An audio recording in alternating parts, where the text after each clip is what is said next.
Hey guys, it's me, Andrew the plumber.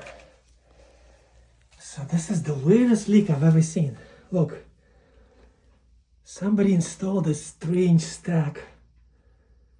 I don't know how many years ago, but this is a weird freaking fitting they used to connect the two pipes together, and it cracked. And that's where the leak is. Well, I mean, it must have been a transitional fitting. I mean, why would they even use a fitting like that? So yeah, this house is a mess, but it took me like 2 hours to find this leak. Let me know what you think.